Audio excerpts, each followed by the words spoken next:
Thanks for watching. Don't forget to like, comment, share and subscribe to Mufti Tariq Masood, famous scholar. پیسے نہیں ہیں آپ کے پاس تو ان لوگوں کو دیکھو جن کے پاس اتنے بھی نہیں ہیں. ایک صاحب کا فون آیا, 5 سال سے بے روزگار ہوں, گھر میں بھی صلواتیں ہیں, باہر بھی صلواتیں ہیں, ٹینشن میں. میں نے کہا بھائی جان گھر تو ہے نا, چلو صلواتیں سننے کو مل رہی ہیں لیکن گھر والوں نے نکالا تو نہیں نا, چھت تو ہے نا. یہ جو فٹ پاتھوں پہ پڑے ہوئے ہیں نا, ان کے پاس رات گزارنے کے لیے چھت میسر نہیں ہے. میں نے کہا گھر میں ناشتہ بھی مل رہا ہے, دوپہر کھانا بھی مل رہا ہے, صلواتیں سنانے کے بعد مل رہا ہے لیکن مل رہا ہے نا. ٹھیک ہے, اور صلواتیں باپ دادا کی طرف سے مل رہی ہیں نا, کوئی یہ تھوڑی کہ پڑوسی سنا رہے ہیں, وہ تو اپنے لوگ ہیں. تو اس لیے میں لوگوں سے 2 باتیں لازمی کہتا ہوں کہ ہسپتالوں میں بیماروں کو جا کے دیکھا کرو, جو خطرناک بیمار پڑے ہوئے ہیں نا, کوئی فالج میں نظر آئے گا, کوئی ڈائلسس پہ ہوگا, کوئی کیا عجیب عجیب آپ کو بیمار نظر آئیں گے. دوسرا, ایدھی سینٹر کے مردہ خانے چکر لگا لو آج اس لیے کہہ رہا ہوں کہ پھر اگلے ہفتے تک بھول جاؤ گے. یہاں سے جب بیان کے لیے جاؤ نا, بیان سے فارغ ہو کے, تو ایدھی سینٹر کے مردہ خانے کو ذرا ٹچ کرتے ہوئے قبرستان میں تو اصل میں اس لیے عبرت نہیں ہو رہی, وہ مردہ تو نیچے چلا گیا نا, نظر تو آ نہیں رہا وہ. جب آپ ایدھی سینٹر کے مردہ خانوں میں جاؤ گے تو بڑے بڑے فنٹر آپ کو برف کی سیلوں پہ لیٹے ہوئے نظر آئیں گے. بڑی امیدیں تھیں, ہم یہ کریں گے, ہم یوں کریں گے, ایسا کریں گے. فی الحال بحریہ ٹاؤن میں 3 پلاٹ تو لے لیے, ایک اور ہو جائے, طارق روڈ کی 2-4 دکانیں بھی ہو جائیں, ذرا آباد علاقہ ہے, اور دوسری شادی بھی ہو جائے. مفتی صاحب کے بہت سارے ہم نے بیانات سن لیے, اور پھر ایک سر دبائے گی, دوسری پاؤں دبائے گی. ٹھیک ہے نا. ایک صاحب مجھے کہنے لگے میں دوسری شادی کا سوچ رہا ہوں کیونکہ میرے گھر میں بیگم جو ہے نا وہ کام کاج کرتی ہے, میری خدمت تو کپڑے وپڑے استری نہیں ہوتے, تو ایک اور آ جائے گی تو اس کا کام کیا ہو جائے گا, ہلکا ہو جائے گا, وہ استری کر دے گی یہ گھر کے. میں نے کہا میرا خیال ہے کوئی مریخ سے آیا ہوا آدمی ہے بھائی تو, کیونکہ اس زمین میں لوگ اس طرح کی باتیں, نارمل آدمی اس طرح کی باتیں نہیں کرتا. مریخ سے آیا ہوا ہوگا کہیں سے, اس کو پتہ ہی نہیں زمین میں. میں نے کہا تو کر کے تو دیکھ. کہہ رہے ایک روٹی پکائے گی, دوسری سالن پکائے گی. میں نے کہا ایک روٹی سے, جس بیلن سے روٹی پکاتی ہے نا, ایک اس بیلن سے تیرا سر دھونے گی, اور دوسری جس چمچے سے کھانا پکاتی ہے اس چمچے سے وہ چمچہ تیرے سر پہ چلائے گی. تو آپ کہتے ہو یا تو کبھی ترغیب دیتے ہو کبھی ڈراتے ہو. تو میں ترغیب دیتا ہوں مگر اس نیت سے نہیں کہ ایک پاؤں دبائے گی تو ایک کھانا پکائے, یہ نہیں ہوگا.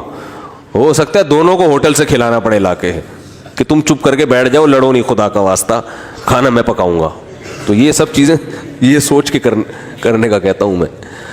تو خیر, تو دو چیزیں اور بھی بہت ساری چیزیں اس میں. بنیادی چیز کیا ہے, بیماروں کو دیکھو, معذوروں کو دیکھو.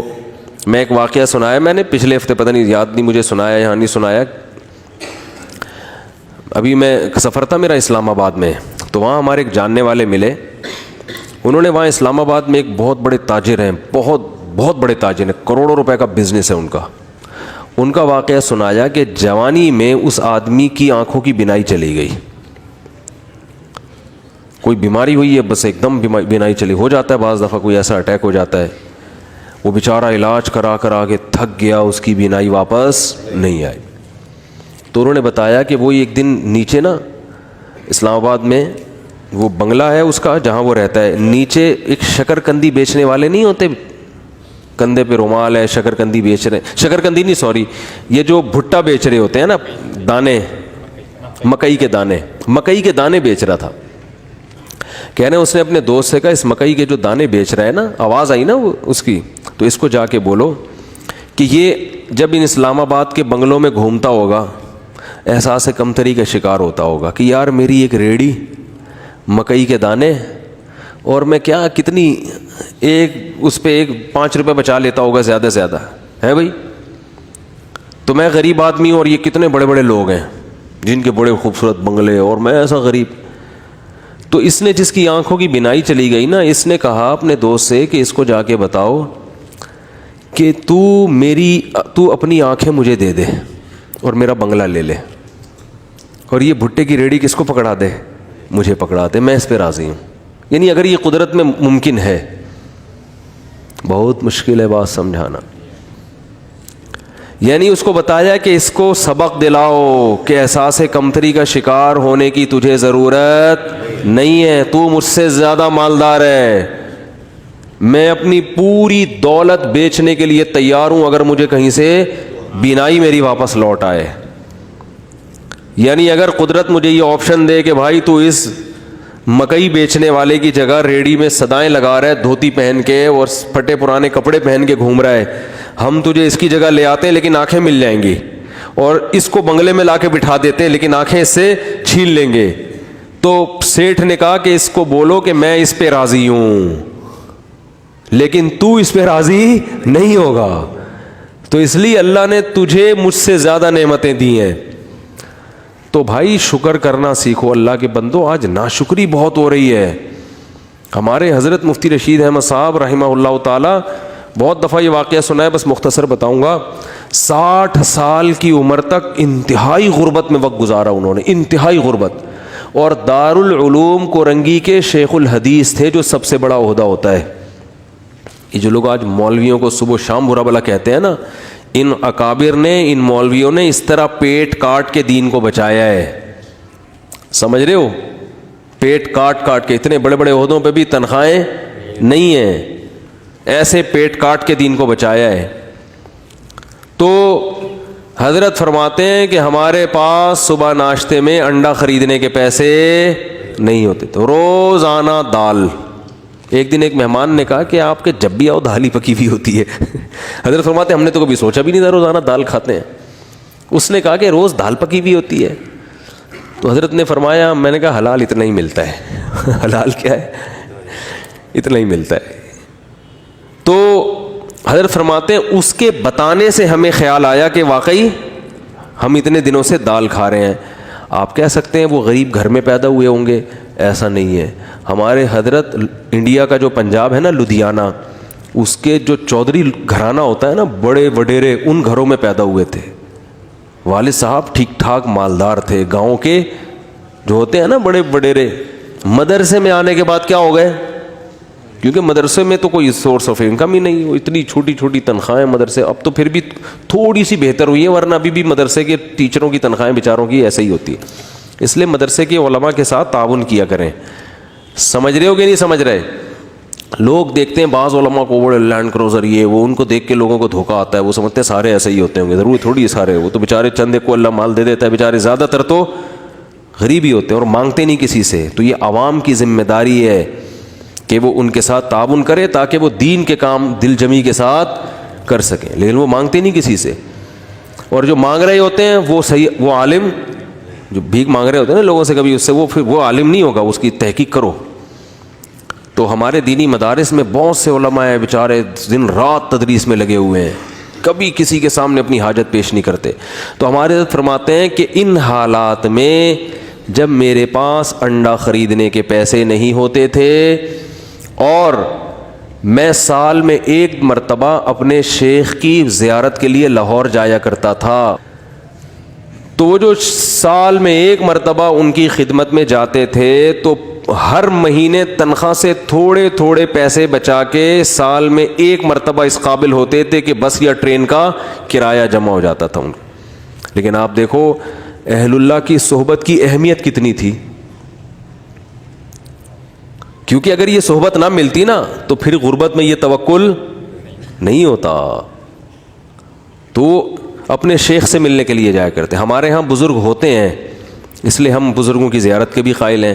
بعض لوگوں کے ہاں بزرگ کا سیٹ اپ ہی نہیں ہے، بزرگی کا سسٹم ہی ختم ہو گیا ان کے ہاں.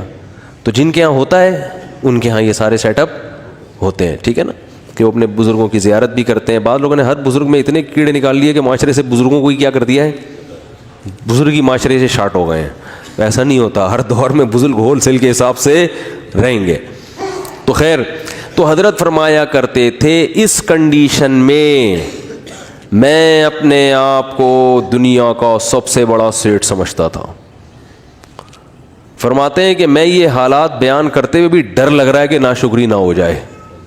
پھر اللہ نے 60 سال کی عمر کے بعد حضرت کو بہت پیسہ دیا، پھر اسٹائل ہی چینج ہو گیا تھا حضرت کا. بھائی جب اللہ نے غریب رکھا ہے تو غریبوں کی طرح، جب پیسہ آیا تو پھر وہ حدیث ان اللہ یحب ان یرا اثر نعمتہ علی عبدہ، اللہ چاہتے ہیں کہ جب اللہ نے کسی کو نعمت دی ہو، صحیح بخاری کی حدیث ہے کہ ایک صحابی کو دیکھا پراگندہ حال، پوچھا کیا تمہارے پاس پیسہ نہیں ہے؟ فرمایا ہاں، تو فرمایا کہ نظر کیوں نہیں آ رہا؟ تو امیر آدمی کی سواری، امیر آدمی کا گھر، امیر آدمی کا لباس اور امیر آدمی کی خوراک، ان 4 چیزوں سے پیسہ جھلکنا چاہیے۔ سمجھتے ہو کہ نہیں سمجھتے؟ اگر آپ کو اللہ نے خوب پیسہ دیا ہے اور ہونڈا 50 رکھی ہوئی ہے آپ نے اور اس پہ گیس لگوائی ہوئی ہے، تو یہ نعمت کی ناقدری ہے، یہ سادگی نہیں ہے۔ اگر آپ کو پاس ٹھیک ٹھاک پیسہ ہے اور آپ لنڈے کی پینٹیں پہن کے گھوم رہے ہو تو یہ نعمت کی ناشکر۔ کھانے کے لیے آپ کے پاس ٹھیک ٹھاک پیسہ ہے اور آپ انڈے والا برگر تلاش کرتے ہو، یا تو پسند ہی انڈے والا ہو تو ایک الگ بات ہے، پیسہ ہو پھر بھی انڈے والا برگر کھا رہے ہو، تو یہ قناعت نہیں ہے، یہ سادگی نہیں ہے، یہ کنجوسی ہے، کنجوسی۔ It is called کنجوسی۔ اگر آپ کے پاس پیسہ ہے اور آپ بیگم کو بھی ہر وقت کیلکولیشن کر کے نا اس کو حساب لیتے رہتے ہو کہ کتنے انڈے کھائے آج تو نے۔ بعض لوگ ایسے بھی ہیں کمبخت، بالکل ہی پاگلوں کی طرح زندگی ایک عذاب بن ڈالا ہوا ہے بچوں کو اپنے۔ ایک خاتون نے بتایا کہ میری ساس نگرانی کر رہی ہے، 2 روٹی کے بعد تیسری کا حساب ہوتا ہے، 2 کے بعد تیسری پکنا کیا ہے؟ منع ہے۔ اگر غربت ہے تو بھائی پھر تو اللہ کا بس یہی پھر نعمت ہے اللہ کی، یہ شکر کرو مل تو رہا ہے، لیکن اگر پیسہ دیا ہے تو حدیث میں آتا ہے اللہ یہ چاہتے ہیں کہ وہ نعمت کے اثرات بولو بھائی نظر آئیں۔ ہاں فخر نہ ہو، غریبوں کو نیچا دکھانے کے لیے نہیں کہ وہاں جا کے کالر اونچا کر کے دکھا رہا ہے میری گھڑی دیکھو میری بھی گھڑی ہے، ٹھیک ہے نا، میرا لباس اور میرے پیسے، یہ نیچ دکھانے کے لیے تو یہ تو حرام ہو جائے گا، فخر کے لیے حرام ہے۔ اور اس سے اترائے نہیں آدمی، یہ سمجھے اللہ کی طرف سے بھیک ملی ہوئی ہے، اچھے کپڑے پہن لیے، بھائی اللہ نے دیا نا۔ کسی کو بھیکاری کو آپ 3 پیس سوٹ ٹائی پہنا دیں اور اچھا انڈے والے سے ہٹا کے زنگر برگر کھلا دیں، اس کو پیزا کھلا دیں، تو وہ کھائے گا شکر کر کے، تواضع پیدا ہوگی، فخر نہیں کرے گا۔ تو یہ اللہ نے بھیک میں دیا ہوا ہے ہمیں، کسی کو لینڈ کروزر دے دی تو وہ فخر نہ کرے، بولے بھائی اللہ نے مجھے دی ہے، میری اپنی تھوڑی ہے، یہ اس کو رکشا دے دیا، مجھے کیا دے دی؟ لینڈ کروزر دے دی، تو نہ یہ میری ہے نہ یہ اس کا ہے، تو فخر کس بات کا؟ تو بس نعمت کو انجوائے تو کرو، غریبوں کو کمتر نہ سمجھے۔ کیوں نہ سمجھے؟ ہو سکتا ہے بھائی آخرت میں یہ لینڈ کروزر میں ہو اور آپ کو رکشا بھی میسر نہ ہو، الٹا معاملہ نہ ہو رہا ہو، تو مرتے ہی سب ختم۔ تو آخرت ہے اصل تو ہمارے حضرت کیا کرتے تھے غربت میں، انتہائی غربت میں، حضرت فرماتے ہیں میں یہ نہیں سمجھتا تھا کہ مجھے صبر کا ثواب حاصل کرنا ہے، نہ فرمایا تو بڑا خطرناک ہو جائے گا۔ جب کوئی ٹینشن میں ہوتا ہے تو ہم کہتے ہیں صبر کرو ثواب ملے گا، ایسا ہی ہوتا ہے نا۔ تو حضرت فرماتے ہیں اس غربت میں یہ نہیں سوچتا تھا کہ میں صبر کروں گا تو ثواب ملے گا، فرمایا نہ، مجھے تو لگتا تھا اگر میں نے یہ سوچا کہ میں صبر کروں گا تو یہ تو گناہ ملے گا، کیونکہ صبر تو مصیبتوں پر ہوتا ہے، تو اللہ نے مجھے مصیبت میں رکھا بھی نہیں تو صبر کس بات کا؟ تو فرماتے تھے میں یہ سوچتا تھا کہ میرے اللہ کا اتنا فضل، وہ میرا 2 وقت روٹی مجھے دے دیتا ہے، 2 وقت کی روٹی مجھے بولو بھائی مل جاتی۔ فرماتے ہیں میرا گھر بھی ذرا غریب علاقے میں تھا، دور تھوڑا لوگوں سے، تو فرماتے ہیں میں سوچتا تھا بادشاہ ہمیشہ پبلک سے ذرا ہٹ کے رہتے ہیں، سٹائل ہے ہمارا، پبلک میں نہیں رہیں گے، تھوڑا سا ہٹ کے، مزاج شاہانہ ہے نا۔ لیکن اس حالت میں بھی ایسا شاہانہ مزاج، ایسے رہتے تھے لوگ آ کے قرضہ مانگا کرتے تھے حضرت سے، وہ سمجھتے تھے بہت بڑا سیٹ ہے کوئی۔ اور حضرت کو گرینری کا شوق تھا، پودے لگانے کا شوق تھا، تو پودے لگانے کے بعد نا پانی دینے کے لیے وہ نہیں، خریدنے کے پیسے نہیں تھے، وہ نہیں پودوں کو پانی دیتے، وہ کیا ہوتا ہے فوارہ ہوتا ہے نا، کہتے ہیں ہم نے پھر جگاڑ کر کے کیلیں ٹھوک ٹھوک کے ایک اپنا گھر میں فوارہ بنایا ہوا تھا، ٹھیک ہے نا۔ تو پھر جب اللہ نے پیسہ دیا تو پھر ہٹو بچوں۔ ہاں تو ہمارے حضرت کے پاس جب پیسہ آیا تو پھر حضرت شو روم میں گئے، فرمایا گاڑی چاہیے، انہوں نے کہا کون سی گاڑی ہے؟ فرمایا گاڑی دکھاؤ، گاڑی جس کو کیا کہہ سکتے ہیں، لوگ بولیں کہ یہ کیا ہے، لوگوں میں فخر کے لیے نہیں، اپنے سکون کے لیے۔ تو پھر حضرت نے کویت کے شہزادے سے گاڑی خریدی تھی معذرت کے ساتھ۔ کس سے گاڑی خریدی؟ اپنا گھر نہیں بنایا، اس لیے کہ فرمایا کہ میری عمر اب 65 سال ہو گئی، اپنا ذاتی گھر کا کیا کرنا ہے میں نے، بچے اسٹیبل ہیں، ان کو لیے بھی کوئی پراپرٹی بنانے کی ضرورت نہیں، سب اچھا ان کی جاب بھی ہو گئی تھی بچوں کی، مدینہ یونیورسٹی چلے گئے تھے، تو ضرورت ہی نہیں ہے، انہوں نے کہا کوئی ضرورت ہی نہیں ہے گھر بار بنانے کی، تو گاڑی خریدو اچھی، گاڑی کی استعمال میں آ رہی ہے۔ لیکن ہمارے یہاں 65 سال میں پیسہ آئے تو سب سے پہلے ٹینشن کیا ہوگی، یار آج تک ذاتی گھر نصیب نہیں ہوا، کیا ہونا چاہیے اب، ابے اب تو پیسہ آیا ہے، 10-15 سال رہ گئے، کھا لو یار بیٹھ کے، اچھا کھا لو، ساری ٹینشن لے کے بحریہ ٹاؤن میں مکان کی فکر میں لگا دے گا وہ، یعنی پیسہ آنے کے بعد ٹینشن ختم ہونے کے بجائے بڑھ جاتی ہے ٹینشن۔ تو پھر آخر میں جب بہت اللہ نے پیسہ دے دیا تو پھر حضرت نے اپنی اہلیہ کے لیے ایک فلیٹ خرید لیا تھا کہ میرے انتقال کے بعد ان کے لیے پاس کوئی کیا ہو ٹھکانہ، خود نہیں شفٹ ہوئے اس میں کہ میں جب انتقال ہو جائے گا تو یہ یہاں رہ لیں گی، وہ اللہ نے اتنا دے دیا، انہوں نے کہا چلو ایک فلیٹ ان کے لیے لے لیتے ہیں، دنیا سے جانے کے بعد ان کے پاس کیا ہوگا، ایک ٹھکانہ ہو جائے گا۔